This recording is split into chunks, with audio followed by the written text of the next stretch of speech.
Transport system of India के तहत बहुत सारी ऐसी चीज़ें हैं जो हम एक एक करके डिस्कशन करने वाले हैं। बहुत ही हेल्दी डिस्कशन रहने वाला है, बहुत ही फ्रूटफुल डिस्कशन रहने वाला है। सो उम्मीद करूंगा कि हम और आप मिलके इस ट्रांसपोर्ट सिस्टम ऑफ इंडिया को बहुत अच्छे से समझने वाले हैं। नागपुर में एक मीटिंग हुई थी और उस मीटिंग के अकॉर्डिंग डिसाइड हुआ कि इंडिया में जो रोड नेटवर्क होगा वो कितने टाइप का होगा, 4 टाइप का होगा। ये कौन कौन से 4 टाइप हैं अभी हम उस पर बात करेंगे। तो इंडिया का हाईएस्ट रोड कौन सा है, लेह टू मनाली वाला है। ठीक है, तो ये जरूर ध्यान रखना। क्या है NH5 क्या है, it is a part of golden quadrilateral. बात है कि ये इंडिया का पहले, आज से 2-3 साल पहले इंडिया का सबसे लॉन्गेस्ट हाईवे हुआ करता था।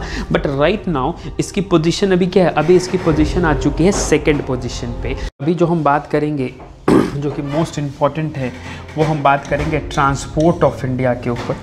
किस पे बात करेंगे, ट्रांसपोर्ट सिस्टम ऑफ इंडिया के ऊपर हम बात करने वाले हैं, बहुत इम्पॉर्टेंट है।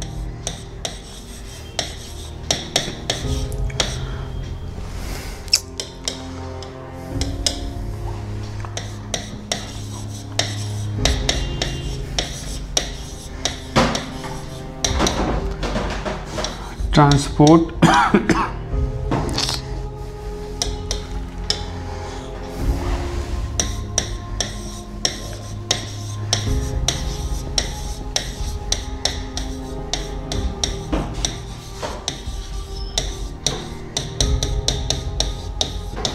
किसकी बात करेंगे, ट्रांसपोर्ट सिस्टम ऑफ इंडिया के बारे में बात करेंगे। जब भी हम ट्रांसपोर्ट सिस्टम ऑफ इंडिया के बारे में बात करते हैं, मन में बहुत अलग अलग प्रश्न बनते हैं कि ट्रांसपोर्ट सिस्टम ऑफ इंडिया क्या है, ट्रांसपोर्ट किस तरीके से अपना काम करता है, ट्रांसपोर्ट का प्रोस्पेक्टिव क्या है। ये बहुत सारी चीज़ें, अवधारणाएं मन में बनने लगती हैं और हम चीज़ों को देखने लगते हैं, समझते लगते हैं। ठीक है, सो मेरा जो सिंपल एंड इन शॉर्ट आपको बताने का जो मेन मोटिव ये होगा कि किस तरीके से ट्रांसपोर्ट सिस्टम ऑफ इंडिया की इकॉनमी को बूस्ट करता है।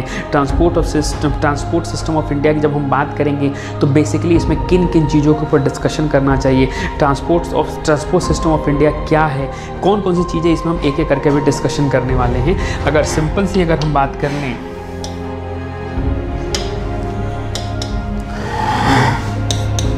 अगर मैं इस ट्रांसपोर्ट की बात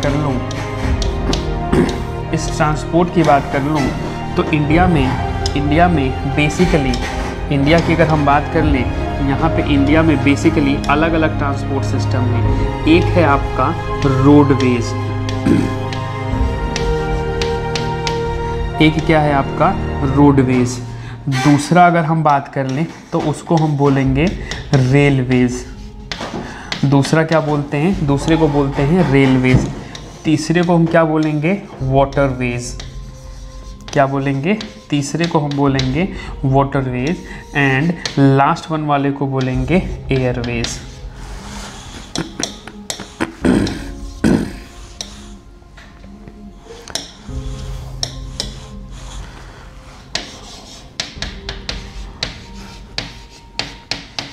एयरवेज। तो ये 4 इंपॉर्टेंट ट्रांसपोर्ट सिस्टम हैं, roadways, railways, waterways and Airways. ध्यान रखना, जब हम वाटरवेज ही पढ़ेंगे तो इसी वाटरवेज में आपको, इसी के साथ साथ मैं आपको पोर्ट बढ़ा दूंगा। ठीक है, तो दोनों एक ही साथ हम कर लेंगे। तो ये हमारा इंडिया का main transport system of India है और इस ट्रांसपोर्ट सिस्टम ऑफ इंडिया के तहत बहुत सारी ऐसी चीज़ें हैं जो हम एक एक करके डिस्कशन करने वाले हैं। बहुत ही हेल्दी डिस्कशन रहने वाला है, बहुत ही फ्रूटफुल डिस्कशन रहने वाला है। सो उम्मीद करूँगा कि हम और आप मिलके इस ट्रांसपोर्ट सिस्टम ऑफ इंडिया को बहुत अच्छे से समझने वाले हैं। सो मिलते हैं नेक्स्ट क्लास में, जहाँ मैं डायरेक्टली शुरू करूँगा। जैसे हम डायरेक्टली यहाँ पे शुरू करेंगे रोडवेज।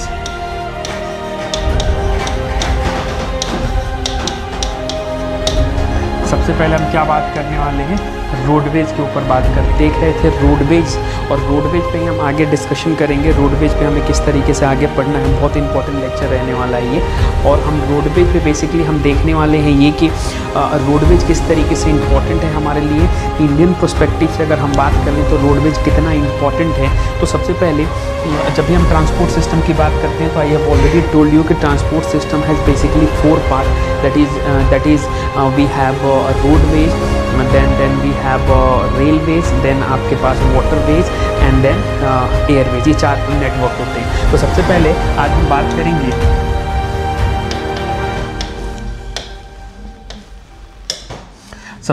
बात करेंगे आज रोडवेज की।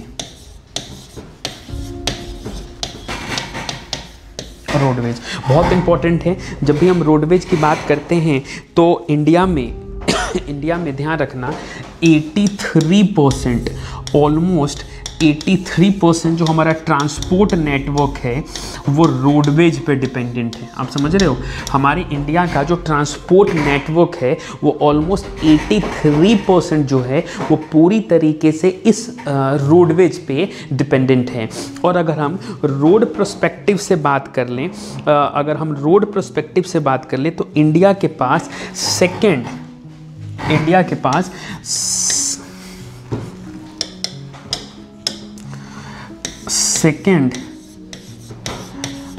लॉन्गेस्ट रोड नेटवर्क है। अगर हम उस दृष्टिकोण से बात कर लें तो इंडिया के पास सेकेंड लॉन्गेस्ट रोड नेटवर्क है। तो आप खुद ये बात समझ सकते हो कि जब हमारे पास सेकेंड लॉन्गेस्ट रोड नेटवर्क है तो अब यहाँ पे क्वेश्चन ये बनता है कि अगर फर्स्ट में किसके पास है, तो ध्यान रखना फर्स्ट में है यूनाइटेड स्टेट ऑफ अमेरिका।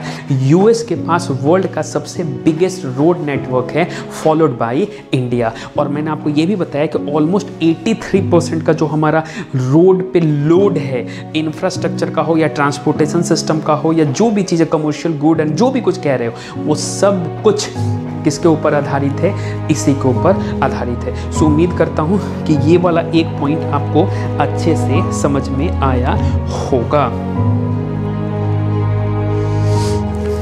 ठीक है,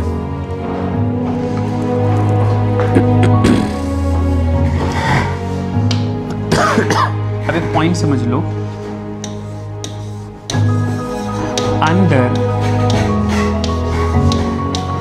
अंडर नागपुर प्लान, ध्यान रखना। और ये नागपुर प्लान कब हुआ था, 1943। ध्यान रखना, बहुत इंपॉर्टेंट पॉइंट है। Under Nagpur plan 1943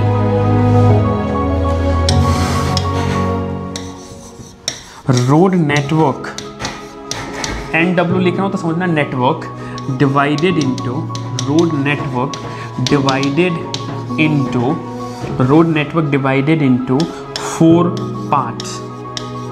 road network divided into 4 parts, यानी कि नागपुर में एक मीटिंग हुई थी और उस मीटिंग के अकॉर्डिंग डिसाइड हुआ कि इंडिया में जो रोड नेटवर्क होगा वो कितने टाइप का होगा, 4 टाइप का होगा। ये कौन कौन से 4 टाइप हैं अभी हम उस पर बात करेंगे। Number one national highway. क्या बात करेंगे, नेशनल हाईवे। क्लास में मेन फोकस हमारा इसी पे ही रहने वाला है, जिसको शॉर्ट फॉर्म में हम बोलते हैं NH। दूसरा हम बोलेंगे स्टेट हाईवे। क्या बोलेंगे, स्टेट हाईवे, जिसको हम बोलते हैं SH शॉर्ट फॉर्म में। थर्ड पॉइंट अगर हम बोलते हैं तो हम बोलते हैं डिस्ट्रिक्ट रोड।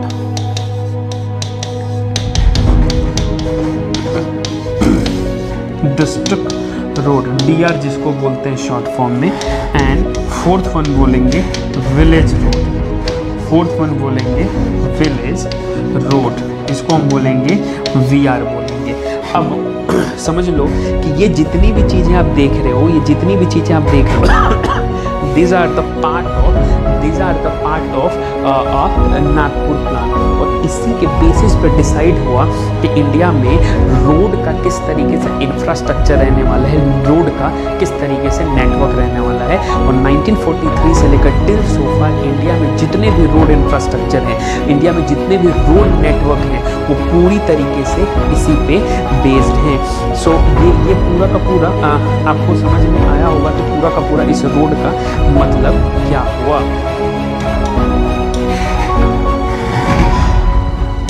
पॉइंट समझ लेना। हाईएस्ट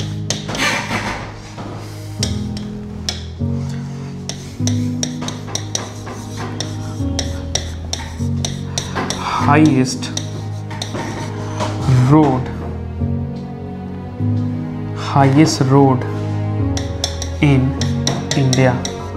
इंडिया का हाईएस्ट रोड कहाँ पे? इंडिया बोल दो, और आप कह सकते हो वर्ल्ड भी बोल सकते हो, इंडिया भी बोल सकते हो, या वर्ल्ड का हाईएस्ट रोड नेटवर्क बोल सकते हो। इंडिया भी बोल सकते हो या वर्ल्ड का हाईएस्ट रोड नेटवर्क बोल सकते हो। तो आप बोलोगे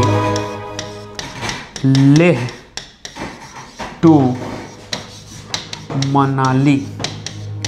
लेह टू मनाली ये क्या है? इंडिया का हाईएस्ट रोड नेटवर्क है। कहा जाता है कि सर्टेन हाइट पे, एक एल्टीट्यूड पे ये पूरा का पूरा रोड बना हुआ है। तो बार बार ये एग्जाम में क्वेश्चन पूछता है कि इंडिया का हाईएस्ट रोड कौन सा है। तो इंडिया का हाईएस्ट रोड कौन सा है? लेह टू मनाली वाला है। ठीक है, तो ये ज़रूर ध्यान रखना। अब इंडिया में हम बात करेंगे कुछ इम्पोर्टेंट हाईवेज़ की, है ना। कुछ इम्पोर्टेंट हाईवेज़ की बात करेंगे जो एग्ज़ाम में डायरेक्टली आपसे पूछता है और आपको ये जानना भी चाहिए। सबसे पहले हम बात करेंगे NH1 की। NH1 कहाँ से कहाँ तक है? NH1 है दिल्ली से अमृतसर। कहाँ तक है? दिल्ली से लेकर अमृतसर तक है। ये 506 किलोमीटर का है। ये इंडिया का नंबर 1 नेटवर्क है। एक्चुअली ये अमृतसर से आगे अगर देख लो तो ये पूरे के पूरे लाहौर में जाके कनेक्ट करता है। ये कहाँ तक कनेक्ट करता है? लाहौर तक कनेक्ट करता है। लेकिन आपको ये बात पता होना चाहिए कि ये जो रोड नेटवर्क है, ये रोड नेटवर्क है, ये इंडिया का फर्स्ट नेशनल हाईवे है। अब हम बात करते हैं इंडिया के NH2 की बात करते हैं। इंडिया का जो NH2 है वो दिल्ली टू कोलकाता है।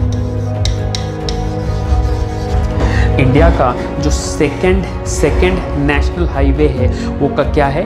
दिल्ली टू कोलकाता है। ठीक है, दिल्ली टू कोलकाता इंडिया का नेशनल हाईवे है। अब यहाँ पे एक क्वेश्चन बनता है, कि NH1 plus NH2 equal to GT road. इसको बेसिकली बोलते हैं grand trunk road. GT road का मतलब क्या होता है? Grand trunk road. ये एग्जाम में क्वेश्चन पूछेगा कि GT रोड का मतलब क्या होता है। तो इसका मतलब होता है grand trunk road. Grand trunk road मतलब NH1 NH2 को मिला देंगे तो GT रोड बन जाएगा। ये GT road basically Sher Shah Suri ने बनवाया था। शेर शाह सूरी ने इस रोड का निर्माण कराया था। और ये पूरा का सासाराम होकर, बिहार के सासाराम से होकर पूरे पाकिस्तान तक ये रोड जाता है। तो ये थोड़ा सा आप लोग ध्यान रखोगे। अब हम बात करेंगे NH3 की। ये NH3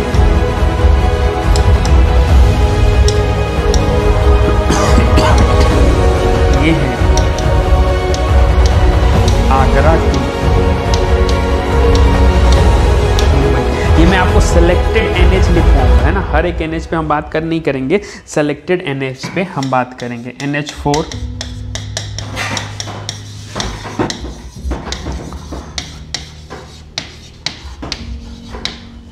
NH4 Thane to Chennai. Thane कहाँ पे है? तो ये भी आपको मुंबई से सटे हुए, मतलब एक डिस्ट्रिक्ट पड़ता है वहाँ पे। तो ये ज़रूर ध्यान रखना। NH5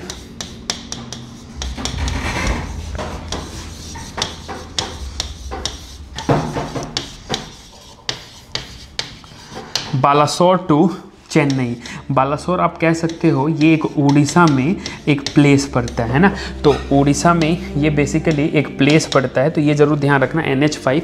और एक चीज़ और आप ध्यान रखना, ये जो NH5 है ये NH5 की अगर हम बात कर लेते हैं तो ये बेसिकली ये एग्ज़ाम में किस तरीके से इम्पॉर्टेंट है, it is the part of golden quadrilateral. ये क्या है, NH5 क्या है, it is a part of golden quadrilateral, golden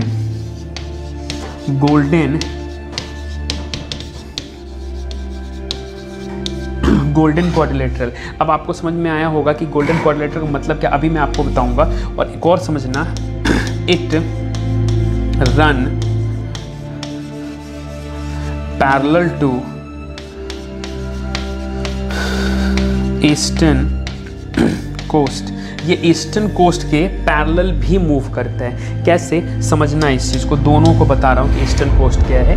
आपको मैंने ये इंडिया का डायग्राम हो गया, तो इसको हम क्या बोलेंगे, बच्चों, इसको बोलेंगे वेस्टर्न कोस्ट, और ये वाले पॉइंट को वो क्या बोलेंगे, ईस्टर्न कोस्ट बोलेंगे ना। ये पूरा का पूरा ईस्टर्न कोस्ट है, वेस्टर्न कोस्ट है। वो जो ओशन से कनेक्टेड है उसको वेस्ट साइड तो वेस्टर्न कोस्ट, ईस्टर्न साइड में कनेक्टेड है तो east coast. In one side surrounded water, another side surrounded by a solid part, कोई भी लैंड पार्ट हो सकता है, कुछ भी हो सकता है, ठीक है। सो ईस्टर्न कोस्ट, तो मैंने बताया कि उड़ीसा कहीं तो भी, अगर मैं सिंपली अगर बात कर लूँ तो उड़ीसा कहीं यहाँ है, ये देखो उड़ीसा कहीं यहाँ है, तो ये आके चेन्नई में ऐसे कनेक्टेड तो हो गया ना, ये ईस्टर्न कोस्ट के पैरेलल है ना। अब मैंने बताया गोल्डन क्वाड्रिलेटरल, तो ये रहा गोल्डन क्वाड्रिलेटरल का मतलब जिसके 4 क्या है साइड्स हो, गोल्डन क्वाड्रिलेटरल। तो यहाँ पे है आपका दिल्ली, फिर मुंबई, फिर चेन्नई, फिर कोलकाता, ऐसे है, इसको बोलते हैं गोल्डन। जब 4 मेट्रोपॉलिटन सिटीज़ को आपस में जो कनेक्ट करेगा उसको बोलेंगे गोल्डन क्वाड्रिलेटरल। दिल्ली से मुंबई, मुंबई से चेन्नई, चेन्नई टू कोलकाता, कोलकाता से फिर दिल्ली, दिल्ली से फिर मुंबई, मुंबई से फिर चेन्नई, चेन्नई से फिर कोलकाता, कोलकाता से फिर दिल्ली। मतलब ये एक राउंड बन जाएगा, एक सर्कल बन जाएगा। सो उम्मीद करता हूँ कि golden quadrilateral and parallel to eastern coast ये आपको समझ में आया होगा, ठीक है। नेक्स्ट NH6 की बात करेंगे। ये क्या है, धूलिया टू कोलकाता। अब ये कहोगे कि धूलिया कहाँ पे है, तो आप बताओगे कि सर ये धूलिया जो है वो आसाम में है। तो ये धूलिया टू कोलकाता जो है वो क्या है, NH6 है। ये आपको ध्यान देना पड़ेगा। समझ में आ रहा है, NH6 यहाँ पे है, ठीक है। अब हम बात करते हैं NH7। NH7 जो है ये बनारस या फिर वाराणसी, जो भी आप बोल दो, बनारस टू कन्याकुमारी, और इसका जो लेंथ है 2369 किलोमीटर है। और उस संदर्भ में अगर आप देखोगे तो ये क्या है,